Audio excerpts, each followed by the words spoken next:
नमस्कार साथियों, मैं रविंदर। अलौर पाठशाला में आपका स्वागत। देखिए, आपने सभी ने देख रखा होगा कि राजस्थान के अंदर विद्या संबल योजना जो है चलाई जा रही है।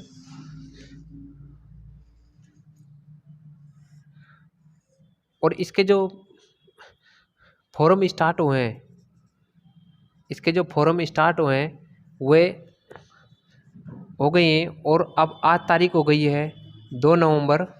उसके बाद 3 और 4 तारीख, यानी कि 4 तारीख तक, 4 नवंबर तक लास्ट फॉर्म ये भरे जाएंगे। उसके बाद आपको जो है लगभग लगभग, यानी कि 19 नवंबर के लगभग आपको जो है इसमें ज्वाइनिंग दे दी जाएगी। अब इसमें क्या है कि आपका जो है क्राइटेरिया रखा गया है, या तो ग्रेजुएशन और बीएड। इनका जो क्राइटेरिया रखा है वह 25:75 का रखा है। यहाँ से आपकी एवरेज निकलेगी, उसके आधार पर आपका क्या होगा, यहाँ पे सिलेक्शन होगा।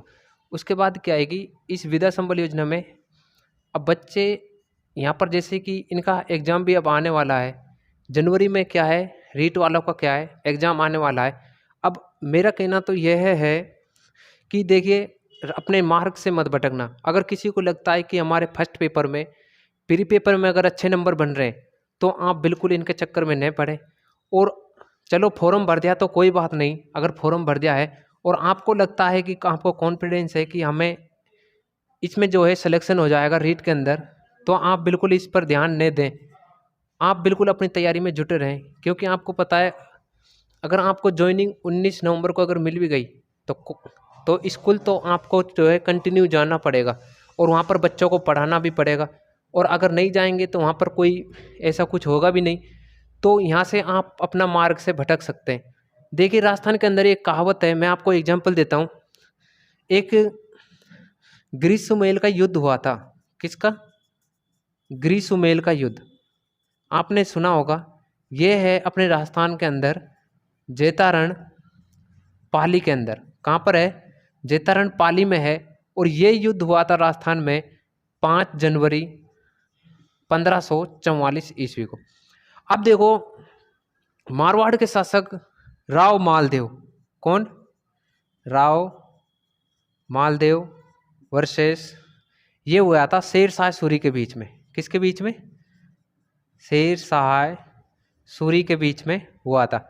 अब देखिए, जैसे ही ग्रीष्ममेल का युद्ध हुआ था, इसमें जो है अब विजय किसकी होगी?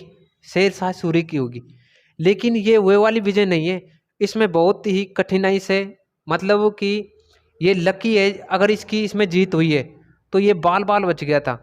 तो इसने कहा था कि मैं एक मुट्ठी भर बाजरे के लिए, कि जैसे इस युद्ध को जीतने के बाद शेर शाह सूरी ने एक कहावत की थी, वह है एक मुट्ठी भर बाजरे के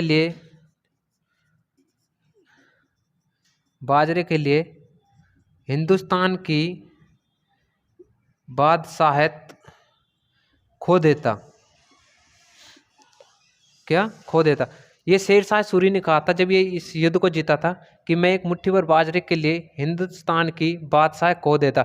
अब आपके साथ कहीं ऐसा नहीं हो जाए कि आप एक मुट्ठी भर बाजरे के लिए, कहने का मतलब है कि अब जो ये विद्या संबल योजना है, आपका इसमें अलग सिलेक्शन हो जाता है और आप अपने मार्ग से भटक जाते हो।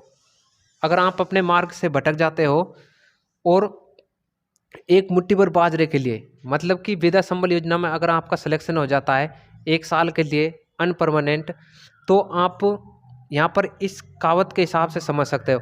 तो आप अपना जो मेन रीट का एग्ज़ाम है, इससे आप भटक सकते हो। तो बिल्कुल भी आप इस पर थोड़ा कम ध्यान दें। अगर आपको लगता है कि आपका इसमें सिलेक्शन हो जाएगा रीट के अंदर, तो बिल्कुल आप जो है इसके अंदर ध्यान नहीं दें और आप इस कहावत पर ध्यान दें। अगर आपको लगता है कि हमारा रीट के अंदर सिलेक्शन होगा मेहनत करने से, और हमारे जो प्री पेपर में नंबर अच्छे बन रहे हैं, तो आप बिल्कुल रीट की तैयारी में ही जुटे रहें। क्योंकि अगर आपको ज्वाइनिंग भी अगर लेनी पड़ेगी तो आप यहाँ पर तैयारी नहीं कर पाओगे।